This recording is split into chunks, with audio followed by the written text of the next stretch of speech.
اللہ کریم نے مجھے اور آپ کو، ہم سب کو اس دنیا میں امتحان کے لیے بھیجا۔ یہ امتحان ہمہ جہت ہے، ہمہ وقت ہے اور ہمہ گیر ہے، اور ہر لمحہ ہم حالت امتحان میں ہیں۔ جب اللہ کوئی مصیبت نازل کرتا ہے تو وہ بھی امتحان ہوتا ہے، اور جب کوئی خوشحالی آتی ہے تو وہ بھی امتحان ہوتا ہے۔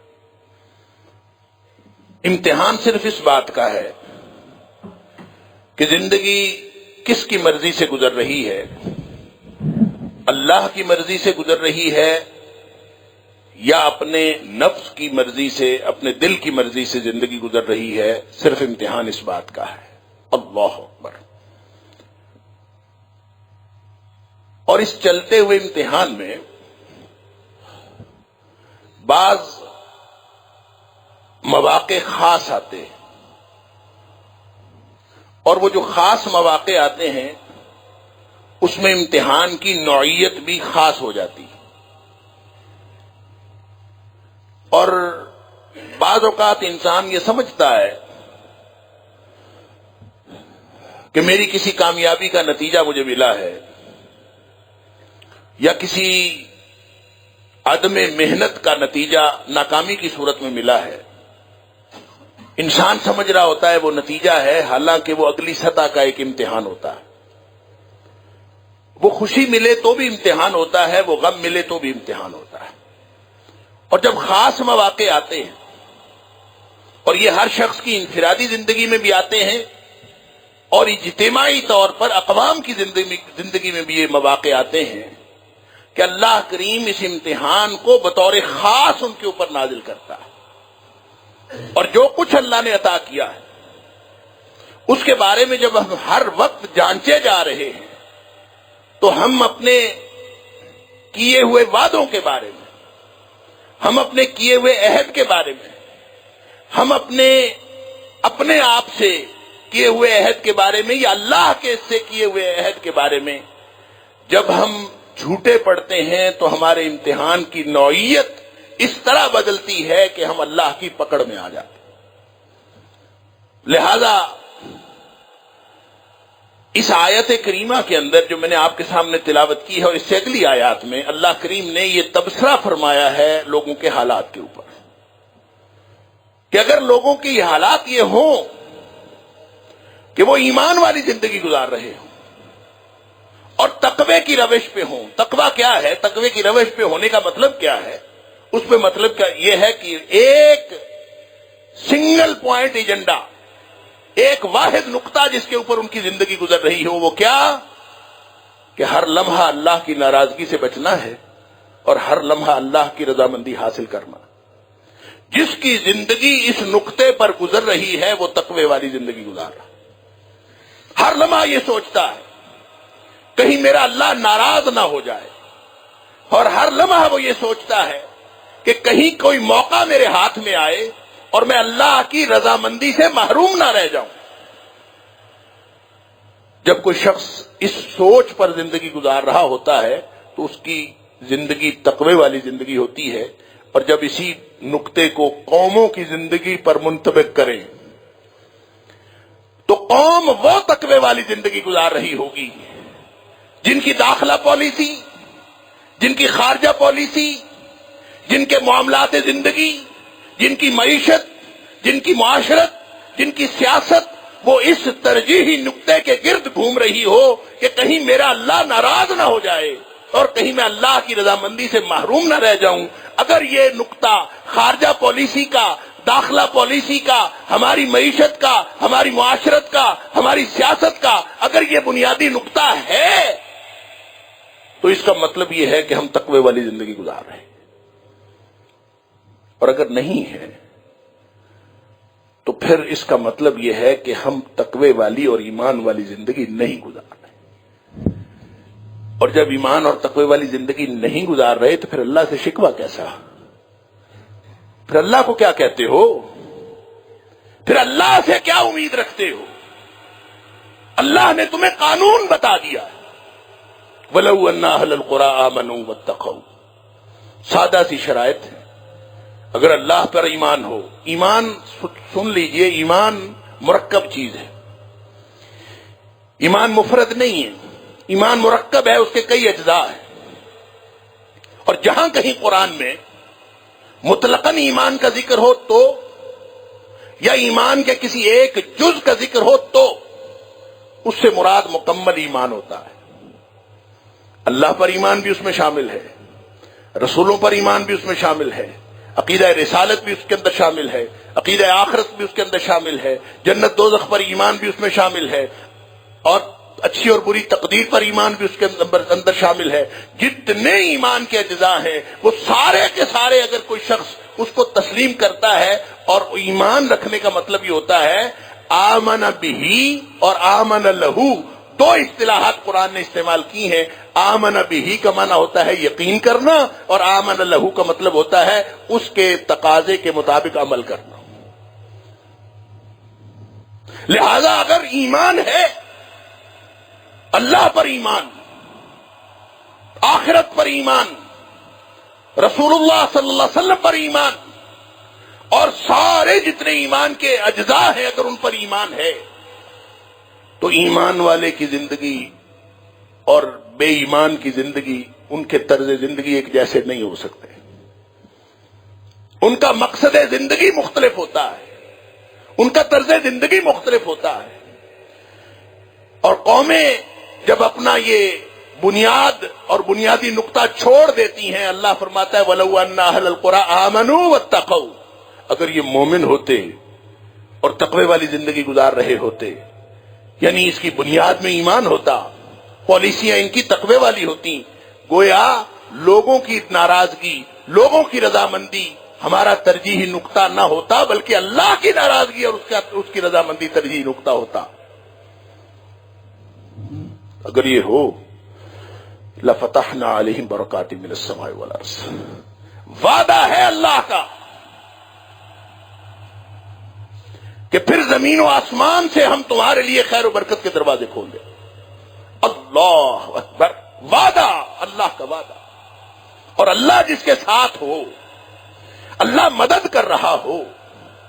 اللہ سورہ آل عمران کے اندر اللہ تعالیٰ فرماتا ہے إِن يَنْصُرْكُمُ اللَّهُ فَلَا غَالِبَ لَكُمْ، سنو اگر اللہ تمہاری مدد کر رہا ہوتا نا تو تمہارے اوپر کبھی کوئی غالب نہیں آ سکتا تھا۔ فَلَا غَالِبَ لَكُمْ، وعدہ ہے اللہ کا إِن يَنْصُرْكُمُ اللَّهُ، اگر اللہ تمہاری مدد کر رہا ہوتا، فَلَا غَالِبَ لَكُمْ، تو تمہارے اوپر کوئی غالب نہیں آ سکتا تھا۔ یہ جو مغلوبیت ہے نا، یہ انفرادی مغلوبیت بھی ہے، یہ اجتماعی مغلوبیت بھی ہے۔ اگر اللہ کی مدد ساتھ ہو، نہ کوئی بندہ انفرادی طور پر اپنے مسائل اور حالات سے مغلوب ہوتا ہے، نہ قومیں مغلوب ہوتی۔ وَإِن يَخْذُلْكُمْ، ایک اللہ کی مدد ہی تو تھی جب وعدہ کیا تھا اللہ کے ساتھ، اشہد ان لا الہ الا اللہ وحدہ لا شریک لہ واشہد ان محمدًا عبدہ ورسولہ، جب یہ کلمہ شہادت پڑھ کے انسان اسلام کے دائرے میں داخل ہوتا ہے تو دراصل وہ اللہ سے وعدہ کرتا ہے کہ اللہ، اس سے پہلے میری مرضی سے زندگی گزر رہی تھی، آج کے بعد تیری مرضی سے گزرے گی۔ یہی تو فرق ہوتا ہے۔ مسلمان انفرادی طور پر اور غیر مسلم کی زندگی میں یہ فرق ہوتا ہے، اور مسلمان قوم اور غیر مسلم قوموں کی زندگی میں یہ فرق ہوتا ہے کہ وہ اللہ کی مرضی سے زندگی گزار رہے ہوتے ہیں، اور وہ اللہ کی مرضی کے بغیر زندگی، اپنی مرضی سے زندگی گزار رہے ہیں۔ اللہ فرماتا ہے کہ اگر تم ایمان اور تقوی والی زندگی گزار رہے ہوتے، لفتحنا علیہم برکات من السماء والارض، ہم زمین و آسمان سے خیر و برکت کے دروازے کھول دیتے۔ لیکن ہوا کیا؟ حقیقت کیا ہے؟ وہ قانون ہے، حقیقت کیا ہے؟ اللہ فرماتا ہے وَلَٰكِن كَذَّبُوا، لوگوں نے جھٹلا دیا، جھوٹے نکلے، کہتے تھے پاکستان کا مطلب کیا لا الہ الا اللہ، جھوٹے نکلے، اپنی ہی بات کو جھٹلا دیا، جو عہد اللہ سے کیا تھا اس کو جھٹلا دیا۔ اہل ایمان اگر دنیا میں دیکھیں جتنے مادی وسائل ہوتے ہیں، جتنے اسباب ہوتے ہیں، اسباب کامیابی یا ناکامی کے اندر رول پلے کرتے ہیں، سارے کے سارے اسباب کامیابی یا ناکامی میں رول پلے کرتے ہیں، لیکن مسلمانوں کی کامیابی یا ناکامی کے اندر یہ اسباب وجہ نہیں ہوتے، اللہ کی مدد وجہ ہوتی ہے۔ غیر مسلموں کی کامیابی اور ناکامی کے ضابطے اور ہیں، مسلمانوں کی، اہل ایمان کی کامیابی اور ناکامی کے ضابطے اور ہیں۔ یہ صرف اللہ کی مدد سے ہوتی ہے، کوئی اور نہ یہ افرادی قوت کی وجہ سے ہوتی ہے، نہ یہ اسباب و وسائل کی وجہ سے ہوتی ہے، یہ صرف اور صرف اللہ کی مدد سے ہوتی ہے۔ اور اگر اللہ کی مدد ہی ساتھ چھوڑ جائے تو پیچھے کیا رہ جاتا ہے؟ فرمایا وَإِن يَخْذُلْكُمْ، اور اگر اللہ تمہیں چھوڑ جائے، اللہ کی مدد ساتھ ہو تمہارے اوپر کوئی غالب نہیں آ سکتا، اور اللہ کی مدد تمہارا ساتھ چھوڑ جائے، اللہ اکبر، فرمایا فَمَن ذَا الَّذِي يَنصُرُكُم مِّن بَعْدِهِ، تو دنیا میں کوئی نہیں ہے جو تمہاری مدد کو آئے، کوئی دنیا میں تمہاری مدد نہیں کر سکتا جب اللہ کی مدد تمہارا ساتھ چھوڑ جائے۔ وَعَلَى اللَّهِ فَلْيَتَوَكَّلِ الْمُؤْمِنُونَ، اگر مومن ہو تو اہل ایمان کا توکل تو صرف اللہ پر ہونا چاہیے۔ وہ وعدہ وَلَٰكِن كَذَّبُوا، جھوٹے نکلے، مدد ساتھ چھوڑ گئی، اللہ اکبر۔ لہذا پورے کے پورے حالات قرآن ان کا تجزیہ کرتا ہے۔ کہیں قرآن فرماتا ہے کہ ظہر الفساد فی البر والبحر بما کسبت ایدی الناس، کہ لوگوں کے کرتوتوں کی وجہ سے، لوگوں کے اعمال کی وجہ سے، بما کسبت ایدی الناس، جو لوگوں نے کمایا، جو لوگوں نے کرتوت کیے، اس کا نتیجہ کیا نکلا؟ خشکی اور تری کے اندر فساد اور بگاڑ پیدا ہو گیا۔ لہذا جو کچھ ہو رہا ہے اور یہ جو کچھ ہو چکا ہے اور جو کچھ وقوع پذیر ہونے جا رہا ہے، یہ بے سبب نہیں ہے، یہ ہمارے اعمال کا نتیجہ ہے۔ انفرادی طور پر ایک شخص جو عمل کرتا ہے تو اس کی زندگی پر فرق پڑتا ہے، اور اگر قائد ہو، اگر کوئی امام ہو، اگر کوئی پیشوا ہو اور وہ غلطی کرے تو پوری قوم پر فرق پڑتا ہے۔ عمر فاروق رضی اللہ تعالیٰ عنہ نے اپنے غلام سے پوچھا تھا، تمہیں پتا ہے اتدری ماذا یہدم الاسلام، تمہیں پتا ہے کون سی چیز اسلام کو ڈھا دیتی ہے؟ اسلام کے پلے کچھ نہیں رہتا۔ اللہ اکبر۔ اس نے کہا مجھے تو علم نہیں ہے۔ تو پھر عمر فاروق رضی اللہ تعالیٰ عنہ نے خود فرمایا، جو چیز سب سے زیادہ قوموں کی زندگی برباد کرنے میں سب سے زیادہ وہ رول پلے کرتی ہے، فرمایا ذلت العالم۔ ایک آدمی پھسلتا ہے نا تو وہ آدمی پھسلتا ہے، اگر عالم پھسلتا ہے جس نے پیشوائی کرنی ہے تو پورا عالم پھسلتا ہے۔ فرمایا عالم کی لغزش، جس نے پیشوائی کرنی ہے، جس نے امامت کرنی ہے، جس نے قیادت کرنی ہے، جس نے رہنمائی کرنی ہے، جب وہ پھسل گیا تو سمجھ لیجئے پوری دنیا پھسل گئی، پوری قوم پھسل گئی۔ اللہ اکبر۔ لہذا جو کچھ ہمارے ساتھ ہو رہا ہے یہ بے سبب نہیں، ہر عمل کا ڈائریکٹ نتیجہ ہے، اور جب ہم کوئی بھی حرکت کرتے ہیں تو اس کے نتائج پھر ہمیں بھگتنے پڑتے ہیں، اگرچہ وہ اگلی سطح کا امتحان ہوتا ہے، میں پہلے عرض کر چکا ہوں۔ ایک حدیث میں نبی کریم صلی اللہ علیہ وسلم نے حضرت عبداللہ بن عمر رضی اللہ تعالیٰ عنہ فرماتے ہیں کہ مہاجرین کو نبی پاک صلی اللہ علیہ وسلم نے خطاب فرمایا، سامنے مہاجرین بیٹھے تھے، اور نبی پاک صلی اللہ علیہ وسلم مہاجرین کی طرف متوجہ ہوئے. آپ نے فرمایا سنو، قوموں کی زندگی کا نبی کریم صلی اللہ علیہ وسلم کلیہ اور قاعدہ بتا رہے.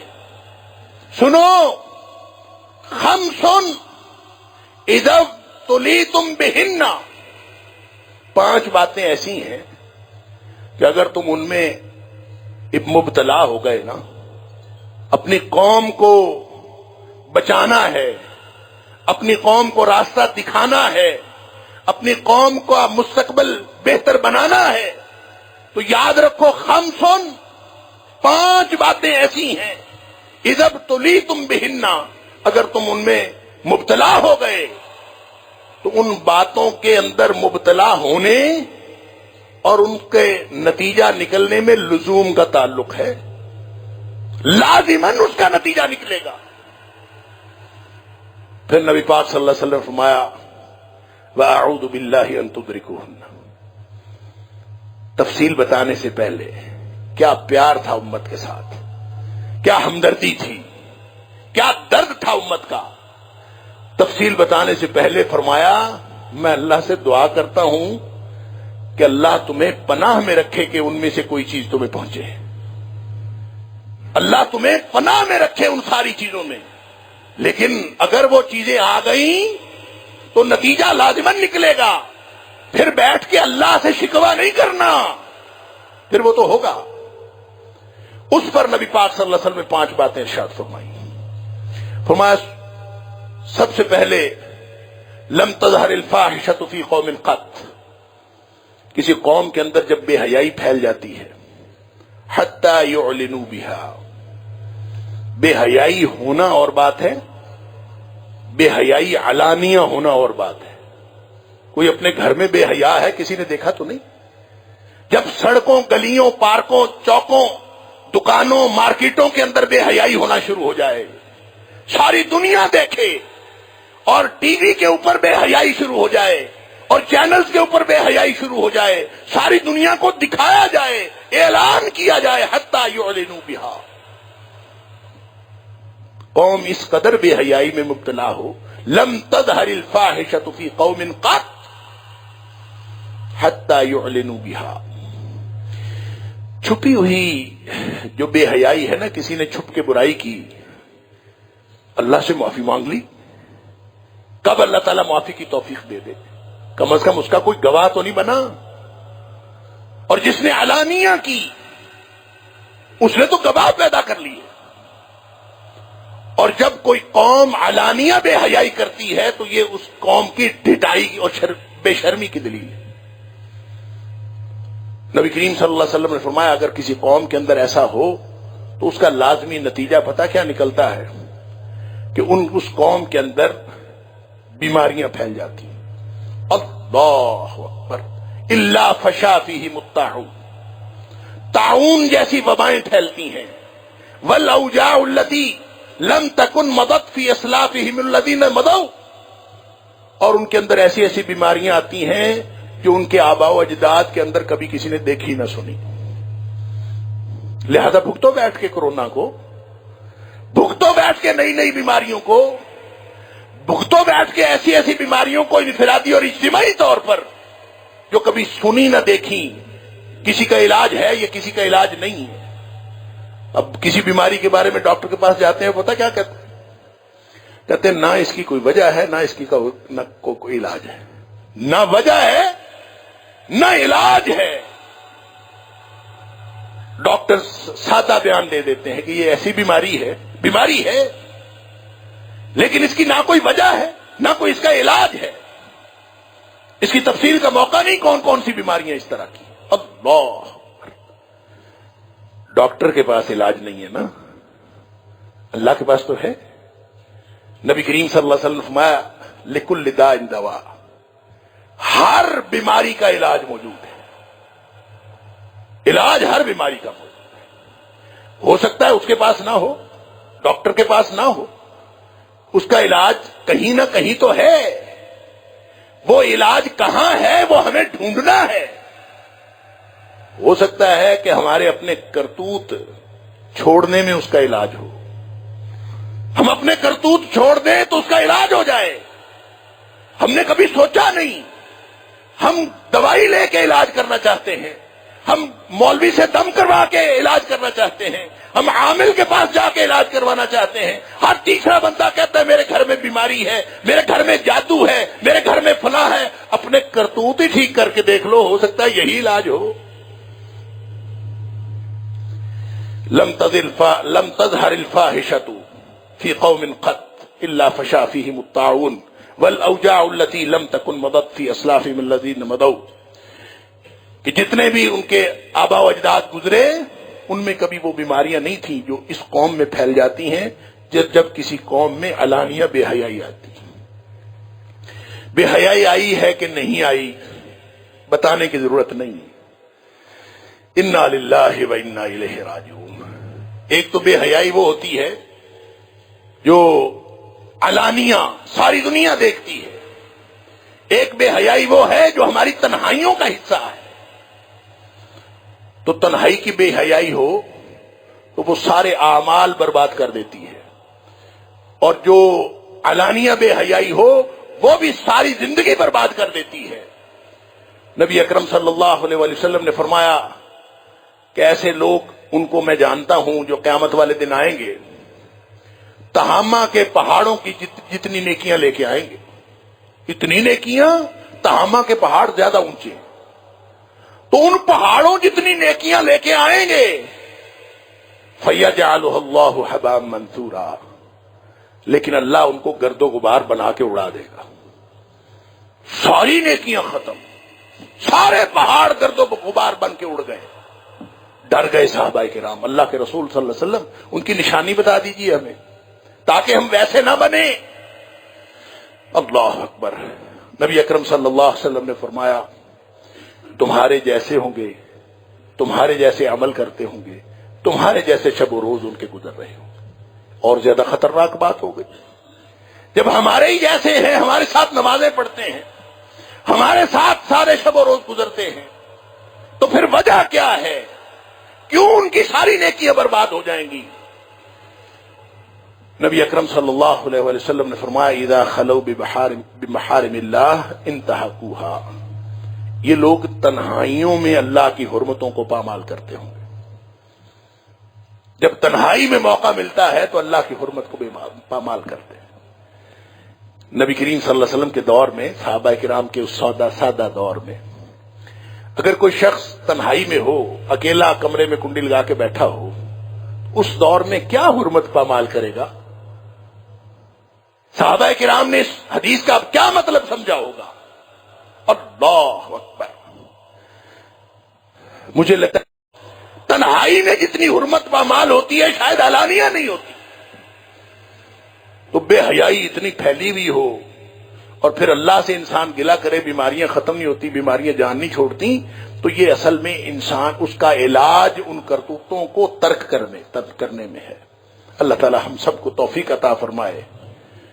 اور دوسری بات نبی کریم صلی اللہ علیہ وسلم نے فرمایا وَلَمْ يَنْقُصُ الْمِكْيَالَ وَالْمِيزَانَ. جب کوئی قوم ناپ تول میں کمی کرنا شروع کر دیتی ہے,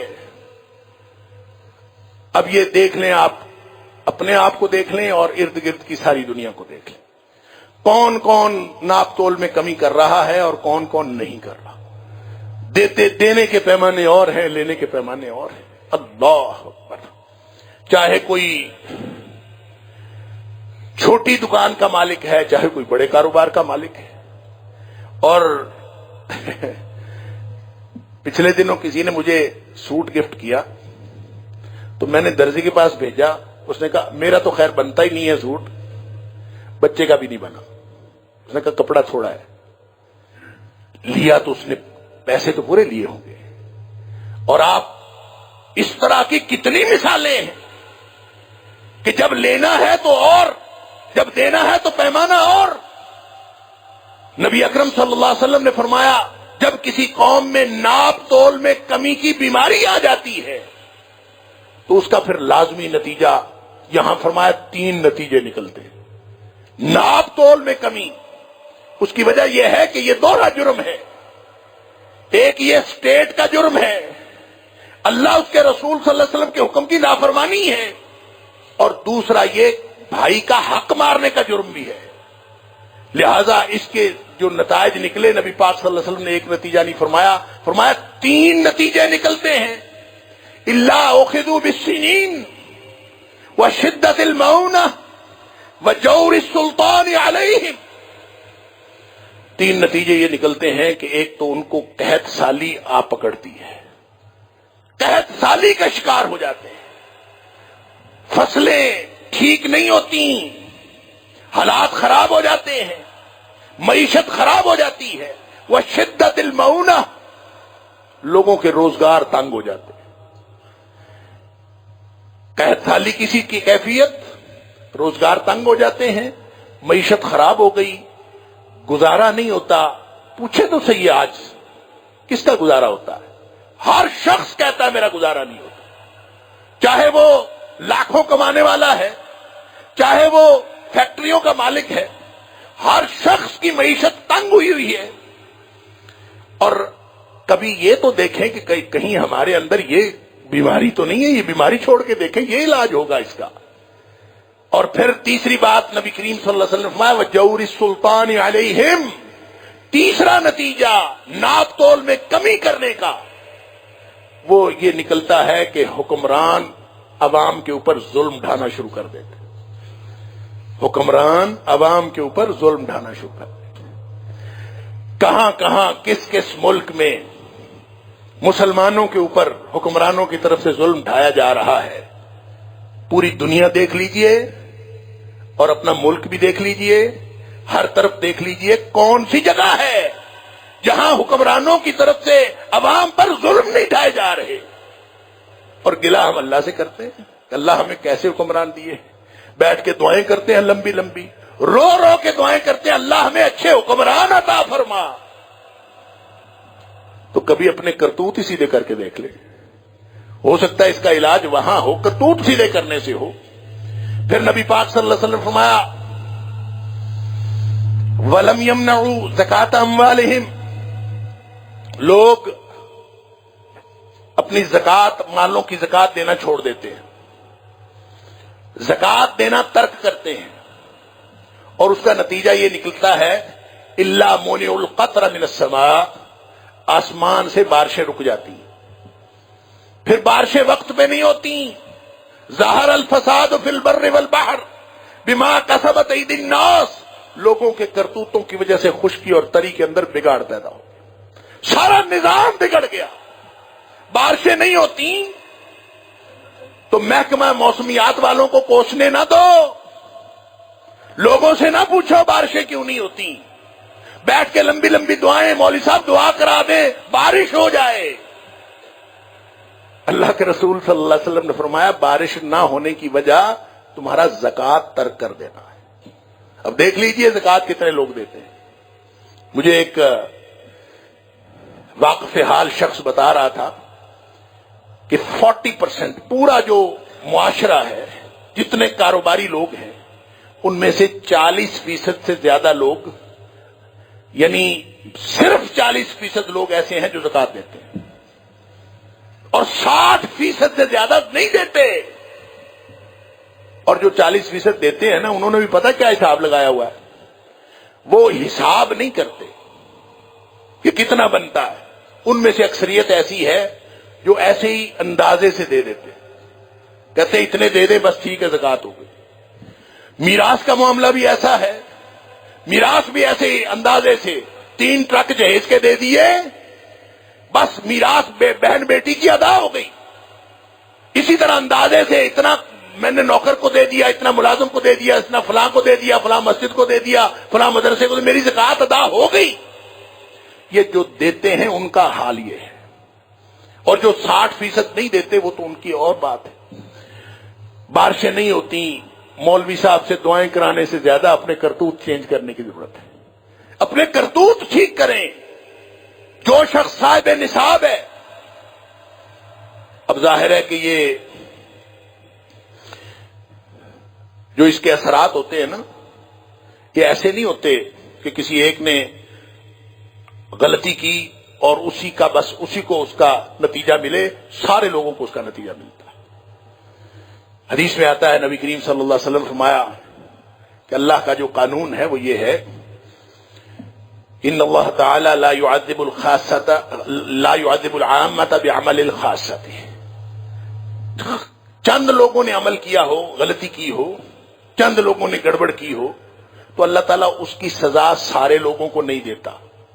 عمومی طور پر قانون اللہ کا یہ ہے، ان اللہ لا يعذب العامة بعمل الخاصة، اللہ عام لوگوں کو سزا نہیں دیتا، جو چند لوگوں نے غلطی کی ہو اس کی سزا سب کو ملے، اللہ کا یہ قانون نہیں۔ حتی یروا المنکر بین ظہرانیہم،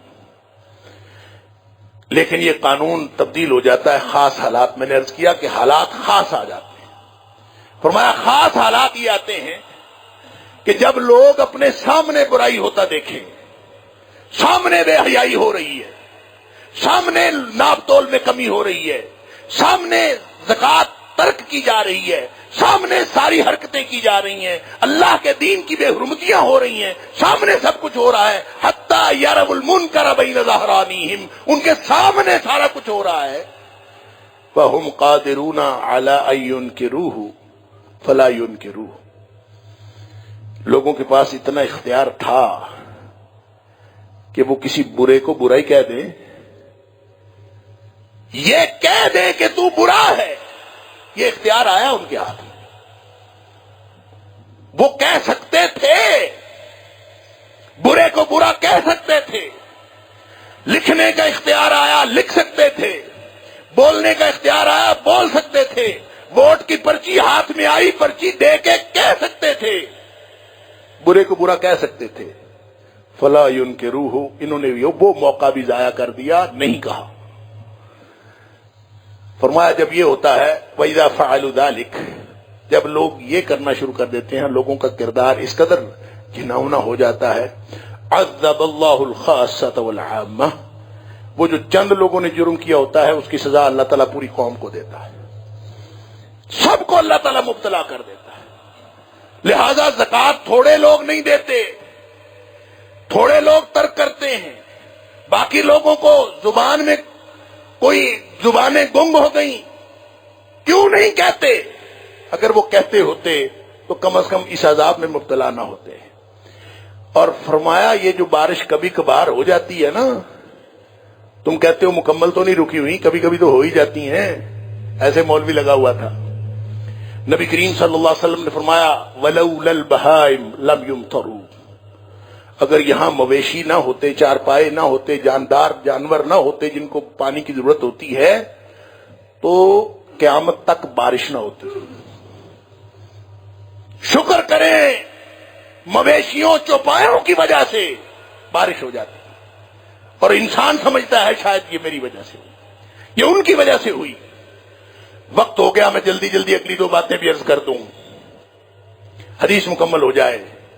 نبی کریم صلی اللہ علیہ وسلم نے فرمایا وَلَمْ يَنْقُضُوا عَهْدَ اللَّهِ وَعَهْدَ رَسُولِهِ، جب لوگ اللہ اور اس کے رسول صلی اللہ علیہ وسلم کا عہد توڑ ڈالتے ہیں، عہد، وعدہ، یہ وعدے کے اندر وہ وعدہ بھی ہے جب ہم نے اللہ سے وعدہ کیا اللہ تیرے علاوہ کسی کی بندگی نہیں کریں گے، اس میں وہ وعدہ بھی ہے کہ رسول اللہ صلی اللہ علیہ وسلم کی رسالت کا عقیدہ رسالت قبول کر کے کہ اللہ کے رسول صلی اللہ علیہ وسلم کا جو اطاعت و اتباع کا جو منصب اور مقام ہے یہ کسی اور کو نہیں دیں گے۔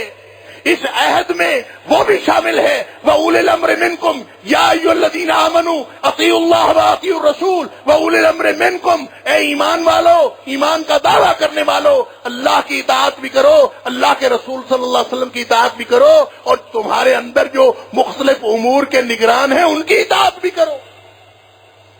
کہیں ایسا تو نہیں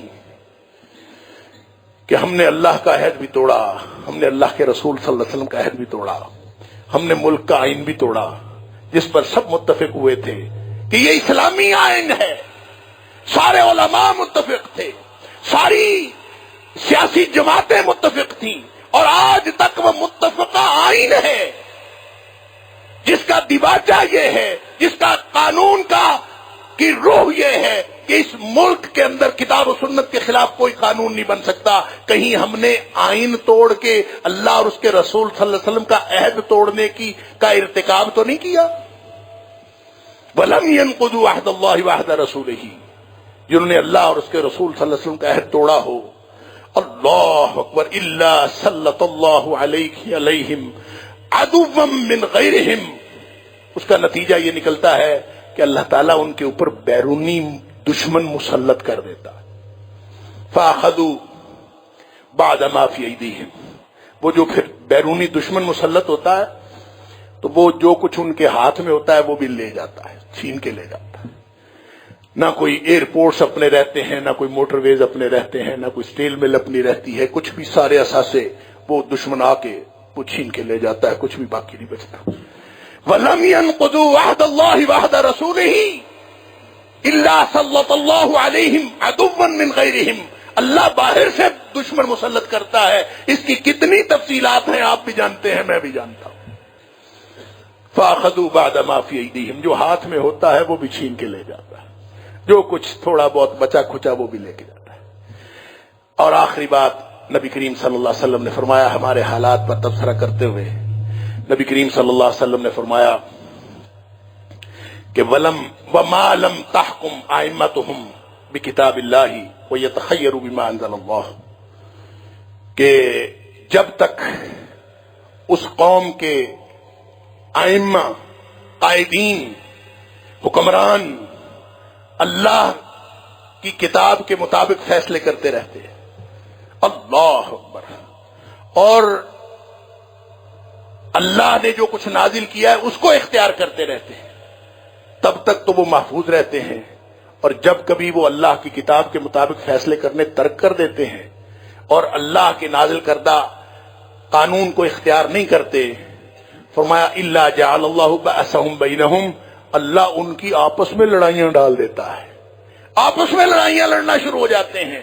یہ مکاتب فکر کی لڑائی ہے، یہ مسلکوں کی لڑائی ہے، یہ جماعتوں کی لڑائی ہے، یہ سیاسی جماعتوں کی لڑائی ہے، یہ بلوچوں کے ساتھ لڑائی ہے، یہ سندھیوں کے ساتھ لڑائی ہے، یہ پنجابیوں کے ساتھ لڑائی ہے، یہ سب ایک دوسرے کے ساتھ گتھم گتھا ہوا پھرتے ہیں. اللہ اکبر. اس سے بڑی حالت کفر اور نہیں ہو سکتی جب لوگ ایک دوسرے کے ساتھ لڑنا شروع کریں. ایک دوسری حدیث میں جس میں نبی پاک صلی اللہ علیہ وسلم پیش بندی فرما رہے تھے آنے والے دور کی، یہ وہ حدیث ہے جس میں نبی کریم صلی اللہ علیہ وسلم نے فرمایا تھا کہ میں جو کچھ تمہیں پہنچا رہا ہوں، میں نے جو کچھ تمہیں پہنچایا ہے، فَلْيُبَلِّغِ الشَّاهِدُ الْغَائِبَ، ہر موجود شخص یہ دین اس تک پہنچا دے جو موجود نہیں ہے، قیامت تک یہ میرا دین پہنچائے. وہاں نبی پاک صلی اللہ علیہ وسلم نے ایک احتیاط بتائی تھی اور خاص حکم ارشاد فرمایا تھا. آپ نے فرمایا تھا لا ترجعوا بعدی کفارا، میرے بعد کافر نہ ہو جانا، میرے بعد کافر نہ ہو جانا. کیسے؟ یضرب بعضکم رقاب بعض، کہیں تم ایک دوسرے کو قتل کر کے، ایک دوسرے سے لڑائیاں لڑ کے، ایک دوسرے کی گردنیں مار کے گردنیں مارنے لگو، ایک دوسرے سے لڑائیاں لڑنے لگو، ایک دوسرے کو قتل کے درپے ہو جاؤ. جب تم اس طرح ایک دوسرے کے قتل کے درپے ہو جاؤ گے، ایک دوسرے کی گردنیں مارنے شروع کر دو گے، تو یہ کفر کی بدترین حالت ہے. لا ترجعوا بعدی کفارا. تو یہ نبی اکرم صلی اللہ علیہ وسلم کا وہ تجزیہ ہے ہمارے حالات کا. اللہ تعالیٰ مجھے اور آپ کو، ہم سب کو اس طرح کا کردار عطا فرمائے کہ ہم ان ساری بیماریوں سے بچیں، تاکہ اللہ تعالیٰ ہماری قوم کو، ہماری ملت کو کامیابی کے راستے پر گامزن کرے. وآخر دعوانا ان الحمدللہ رب العالمین.